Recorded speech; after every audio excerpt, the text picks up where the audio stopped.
Good morning. Good morning. Good morning. Good morning. How are you? I'm only going to be on here for like 15 minutes because I am swamped. But I wanted to jump on really quickly and just share with you guys what I sense the Lord is saying for 2024, and then just do a quick Q&A around some of the things I've been talking about, mastering your capacity and strategy and leadership and building ministries and businesses. But the Lord has begun to download a little bit of what I sense 2024 is going to look like. And so I'm just going to give you an intro to it. I normally share the full word that the Lord has given me for 2024. I share parts of it at our Pioneers Conference, which is next week. And then during our New Year's Eve service at our church, where we go into it a little bit. So I'm just going to give you a couple lines of what I'm sensing, what I'm hearing. You guys know I'm not one of those people who prophesies every single day. I do it when I have clear information, clear insight into what God is saying and what God is doing. So we'll give everybody a minute or so to jump on, and then we will get started with our time together. Hey, Favor, good morning. I look amazing in my shoot. Thank you so much. Yeah, I mean, we have so many amazing pictures. So we'll roll them out over the next couple of months, and it was a really good shoot. We had a lot of fun doing it. So, and who knew that you could do something you love and take pictures and dress up, every couple months, which is a really important branding tip for you business ministry folks. I would suggest getting pictures done at least twice a year. That way you kind of fresh, relevant um, pictures for your classes, for your uh, speaking engagements, whatever it is. So make sure that you are doing that. Yeah, who knew you could have such a fun life getting dressed up and all of that? Even though taking pictures is tiring. I mean, being there for 2-3 hours is a lot, but it's worth it. All right, so let's talk about 2024. The last time I was on here, I was talking about how the Lord allowed us to build a significant business, a significant ministry. I was sharing with you guys just some of the things that I did that may seem to be fruitful for some of you guys as you build. And then today it's a little bit different, but really the plan was just to do a Q&A. But as I was preparing for that, I was like, you know what, let me give you a glimpse into what I feel like the Lord is saying. Good to see you all the way in South Africa. Good to have all of you guys on from all over the world this morning. So this is what I heard, and it sounds generic at the front end of it. But I'll go into it a little bit now, and then I'll obviously be sharing the word for the Lord over the next several days. First of all, last year the word of the Lord was that was the year of the horsepower, that we were entering into a season of extreme momentum and acceleration, where things were going to be happening back to back to back. And a lot of us were going to feel the pressure, and some of the acceleration was going to cause us to feel overwhelmed, was going to cause us to feel crushed. And I explained in the word from last year that what we were going to see was both positive and negative. And I rarely ever get a word where it's just like everything is going to be flowers. Even the word that I'm about to release for 2024 there's a balance in it.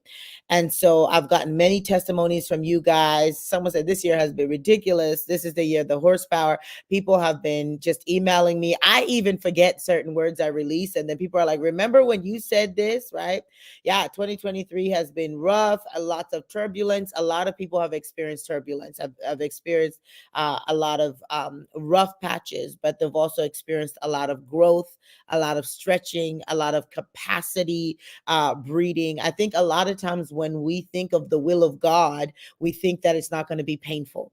When we think of the will of God, we think that it's just going to be easy breezy. It's just going to be going. But you can be in the will of God and be tested. You can be in the will of God and be stretched. You could be in the will of God and be pushed to your limit. Now, what you do with that stretching and what you do with that pushing is gonna impact how you come out of it in the end.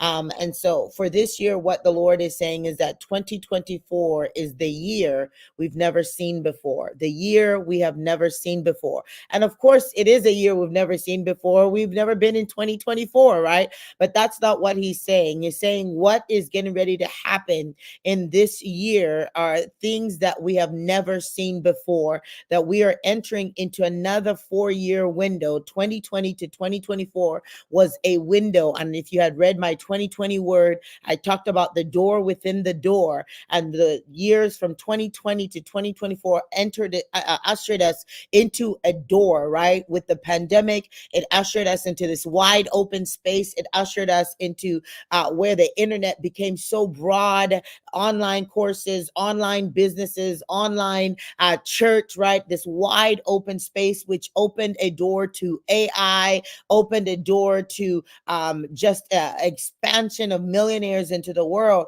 And the Lord is saying now that door is an entrance into another door. And where we're entering into 2024 is not as wide as 2020 was. 2024 is like a key lock, and you're going to feel a squeezing going into it. And those that go into it will begin to see the hand of the Lord in that year. We're in a year of great celebration and a great tribulation. And I'm not saying we're entering into the tribulation, but what I'm saying is that you're going to be experiencing dual things together. And this is a word I gave back several years ago, that we were in an 8 to 10 year window, right? So now we're going into part 2 of that 8-year window, where you're going to see darkness increase, but you're also going to see light increase. Well, the Lord said that 2024 is a year of great celebration and a year of great tribulation. And the tribulation part has to do with the nations, what we've already began to see with Israel, what we've already began to see with Ukraine. We're going to see other players step up to the scene, like Russia, like China, Pakistan. We're going to see Iran begin to emerge even more. And we're going to see a battling of nations in the next 4 years that we have never seen before. And so where we're going to feel the pressure, where we're going to feel the push is going to be more external, where we're going to begin to see a lot of things happening around us. And that's why the last several years, God has been saying you need to be girded. That's why he's been saying you need to be fortified. That's why he's been saying you need to be strong, because he's looking for people that even if things are moving, the economy is going to keep shifting up and down. I talked about inflation rates going down by the end of this year, but we're going to see them swing right back up. The same vein, while things are shifting on the outside, the Lord is raising up a people on the inside. And so there's going to be a lot of personal victories. There's going to be a lot of personal celebrations. There's going to be a lot of personal promotions and a lot of personal encounters with the Lord that we're going to see on a local level. And then we're going to begin to see some of these tribulations from a global level to an economic level. And even within the church, you're going to continue to see these shakings, which we've been seeing for several years now. And so the Lord is calling us to be prepared. And this word really came to just the fullness of it as I was preparing for our conference next week, which we've called it The Rainmakers Are Coming. And the Lord is saying that in this season, this is the season of the great rain. And I'm going to teach on this next Saturday during the conference. And one of the things that we don't think about often, when we think about rain, we think about blessings, we think about newness, we think about grass and prosperity, right? But we also forget that there are hails in some rainstorms, that some rainstorms come with hail. And that's this celebration and tribulation mixture of what we're going to see in 2024, where there's going to be great rain of refreshing, great rain of revival, great rain of blessings, but you're also going to feel some hail hitting you left and and right from time to time. It's not going to be perpetual because hailstones are not very frequent. They show up from time to time. And so next week, I'm going to be teaching on the conditions of a hailstone and what causes some rain to just be rain, some rain to have hail in it. And what does that mean for us as believers, as rainmakers? Because we are called to rain hail on certain places that have stood up against the word of God, against the plans of God. And we are to go in there and we're supposed to release the glory of God, but also not settle, right? And begin to stand up for injustice and begin to stand up for brokenness. And then on the same hand, we're supposed to bring rain into places that are dry and that are desperate. And we're going to talk about how do you release resources? How do you flourish in your calling? How do you flourish as a wife and as a husband so that you are a rainmaker in that season? And so we're just excited for 2024. I believe that we're going to experience all of these on a personal level. We're going to experience a lot of celebration on a global economic level. We're going to begin to see some great tribulation, and the Lord is looking for the rainmakers. He's looking for the people who will go into the dry areas and begin to release the word of the Lord, begin to release strategy, begin to release businesses, begin to raise up godly marriages, godly children, so that the places that are dry and that are barren will say, oh, you are the sons of God. You are the ones that we're looking for. And you'll begin to raise people up. And so we are excited for 2024, excited for the Rainmakers. Our VIP day is closing tonight. And so if you want to join us for VIP day next Thursday, I'm going to be teaching on things like how to operate in the supernatural as a marketplace leader. I'm going to be talking about the 9 economies that makes a person wealthy. It's not even 9, it's about 15. I had shared a post earlier this week that as I was studying these different types of economies, like social economy, relational economy, financial economy, the Lord said favor is the economy that moves heaven. And so I'm really going to be teaching on how to access favor and how to walk in a real favor that you have never seen before. So that's VIP day, and registration for that is closing. I think it's tomorrow morning or tonight, but after tomorrow, there's no more VIP registration. And we have a beautiful gala with the ambassador of my home country. We're going to be talking about diplomacy and leadership. We're going to have an art auction for the nations. Things that you dream of attending is happening next week. All right.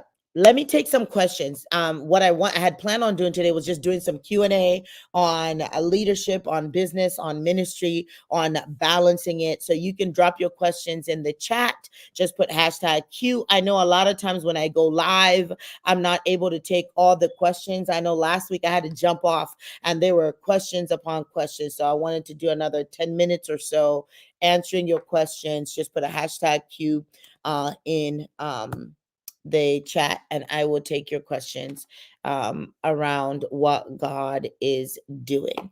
Yes, favor is the economy that moves heaven. And I love it because it's not a type of economy that you have to work for, right? Finances is the economy and it creates resources, but you got to work for it. And so I'm going to talk about how do we tap into the realm of favor that becomes an earthly economy that becomes an exchange for your life. How should we prepare for the blessing and the tribulation? You should know who you are. You should know what you carry. You should know your people. This is not the season to do life alone. This is not the season to not be in community. And you should be very clear about the vision for your life so that God can begin to step in and you can see that it's God stepping in and you don't miss the moments that are God. And then in terms of tribulation, our heart just needs to be anchored in the Father. We need to understand that we are intercessors, that we are to help shift nations around us, and we should be ready to do so by knowing what we carry and our gifts. Is online viewing for Pioneers Conference still open? Yes, that's still open. You can register for the regular conference online up until next week. The night sessions, just Friday night and Saturday night, are open to the public. Here in Raleigh, we have Dr. Cindy Trim. Friday night, we have Apostle Joshua Giles with us. Saturday night. On Friday day, we have Sophia Ruffin, we have Ty Tribbett, we have Saboma Wokoma, we have Dr. Glenn, and then Braylon Bowman is going to be joining us for the women's session. We haven't even had a chance to share about that. I'm so excited to have her with Dr. Dalton and myself and David Burris and Jay Patrick for the men next week. So it's going to be really, really amazing. The night sessions are open on Friday and Saturday night to the public, and they are free. All right. Good. The gala sounds so cool. It's gonna be super cool, and it's gonna be like, like you're in a James Bond movie, right? We've done it up. I'm not gonna tell you all the amazing, beautiful things that are gonna be there, but I love creating experiences. I love creating events, and so we've put a lot of work into creating an experience when you come in, not only for the gala but for the whole conference. How do you balance ministry and business when you're starting both about the same time? I remember you mentioned last week when you talked about your journey. So you time block, right? Tuesdays and Wednesdays, I work on ministry. Thursday, Friday, and Saturday, I work on my business. Or during the day, I'm at work. When I come home on Monday nights, I work on business. And Friday nights, I focus on ministry. It just depends on what your work schedule is like. The most important thing is being clear about the hat that you're wearing. It's also about how you structure them, right? You need one that's nonprofit and you need one that's for profit, and people need to know which one is for profit and people need to know which one is nonprofit. So be very clear as you are venturing out and you're explaining that. I wouldn't put them both on the same website. I would put them on two different websites, and you can link them, but be very clear so that people are not confused about what is ministry and what is business. All right. Good. I have my ticket. Excited to meet you, Nikki. Any advice to someone who's called to ministry and entertainment? I DJ. Well, they don't conflict, right? So ministry could be anything. Ministry could be helping clean the church, right? Ministry could be working with the children's ministry. Ministry could be preaching. So I don't know what ministry looks like for you. But when you're called into entertainment, are you a Christian DJ or are you a DJ that happens to be a Christian? Right? Are you serving everybody? Who's your specific audience? Those are the things that you need to fine tune so that you could do both very, very well. Okay. Good afternoon. Any other questions? Questions from last week I wasn't able to answer around business, around ministry. If you missed it last week, go check out that teaching. It was extensive. Tamra, I'm excited about VIP Day. I'm excited to see you as well. And we're excited to train and equip you guys during that time. Any other questions? Thank you. DJ who's a Christian. Okay, yep. So you just got to fine tune who you're serving. What kind of music do you play? How do people find you, right? Those are things that are super, super important as well. How can a person become a Christian life coach? You should have been part of our life coaching certification program that just ended 2 weeks ago. So we certify people to be life coaches. We certify you in skills and understanding the difference between coaching, mentoring, spiritual parenting. But yeah, really getting clarity around your people group, getting clarity around the tools that you're going to use in coaching, how you're going to structure your coaching programs. Those are some of the things you want to do. Is your VIP only in person? No, you can watch it online as well. It's the same price online or as in person. 7 hours of executive coaching and development on Thursday, and then we go into the conference, and the VIP covers the conference registration. What should you do to prepare for marriage and ministry? Talk to your spouse or your future spouse about what your ministry looks like. Talk about how you're going to manage time. Talk about what you're going to do together and what you're not going to do together. Those are some of the things. And we cover a lot of this during VIP Day as well. How do you find a publicist that can schedule you for speaking events at church?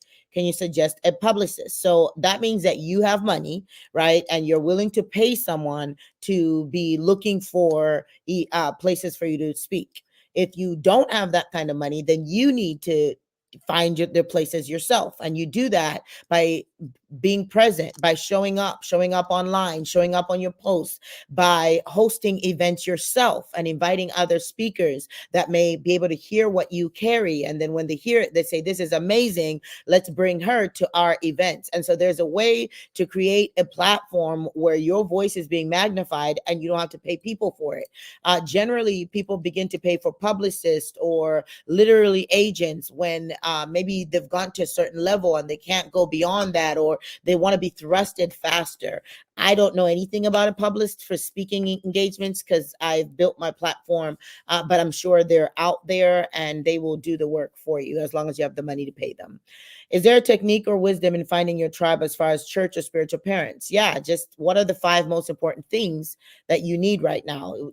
Do you need to develop in a particular gift set? Do you need to be somewhere where you can serve? Do you need somewhere where you have access to the pastor? Do you need somewhere where you can be in a small group? What are the 5 most important things that you're looking for in a church? And then when you're looking at the churches, look for those 5 things. Don't look for, it's the same thing with marriage. Just have 5 core things and then look for those things and see if at least 3 of the 5 are there. That might be a good potential place. Where do we sign up? You go to pioneers with an S conference.org, and then you click VIP day, and then you're sign up there. All right. How do I know what God's provision is for my life? Well, scripture tells us, right? He says that he clothes the lilies in the field. He gives the birds food to eat. And so it means that he's made a provision for shelter. He's made a provision for clothing. Our job is to say, okay, God, how do I access that provision? Is it by working a job? Is it by starting a business, right? He gives us the ability to create wealth. It doesn't mean clothes is just going to fall from the sky, but he's going to give you ideas and strategies to be able to go and get what you need. All right. I just tuned in, so I'm sorry if you've stated this already, but where's the link for registration? Yep, it's pioneers with an S conference.org. If you're joining us for VIP dates closing tonight, and so click VIP. What if the ministry organization, people that you're in, you're called to cause conflict for your spouse? How you navigate it? Your first ministry is your spouse, right? And so you need to find out why your spouse is conflicted, and maybe they're discerning something. Maybe they've been mistreated, and you need to really see if my ministry or the people I'm connected to is going to cause issues in my marriage. You better believe it, I'm saying goodbye to that ministry. Whatever ministry you're part of should be looking at how they can encourage you and your spouse to flourish, and how you and your spouse can be a priority. If they are healthy and they are balanced, that's one of the things they should be looking at. Is it okay just to serve God through intercession? For some reason, people always hurt me to where I distance myself and I can only pray for them from afar. Well, it means that you need to learn how to not let people hurt you. We are hurt by people to the extent in which we allow them to hurt us. And so if we don't have a strong core, if we don't have strong boundaries, if we don't know how to say no, if we are easily offended, if we are feel like everyone is against us, those are inner healing things. So you want to make sure that you are healed and that you are whole and you're not rehearsing your past, so that you can attract the right of people that are going to affirm you and encourage you and not necessarily hurt you.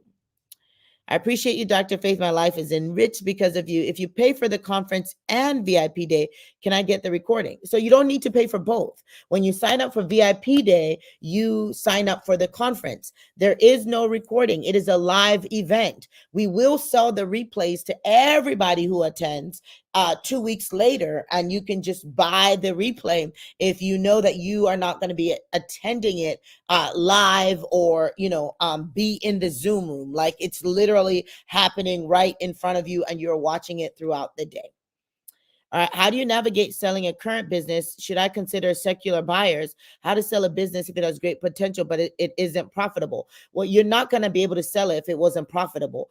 As an investor, the first thing that I'm looking at a business is I'm going to be looking at the earnings of that business. How much do you make per year? How much do you spend per year? What is the ROI, right? And so if I can get clarity around that, then it's a potential investment. This is like a real estate rule as well, right? And my husband is the real estate guy in our family, and I get attached to like buildings and people and houses. He's like, do the numbers work? Do the numbers work? Is there going to be a return for the profit, right? And so when you're looking at selling a business, you could do a business evaluation, and your CPA or your tax person can evaluate your business and tell you what it's worth based on how much you're making, based on what the product is. And then you're going to, when you're selling it, you're communicating the worth of that business, and you're looking for people. So I know what Ask Dr. Faith is worth. I know that if I was going to sell it, how much it would be worth, how I would need to sell it. And so the first thing that you want to do is evaluate your business. There's an actual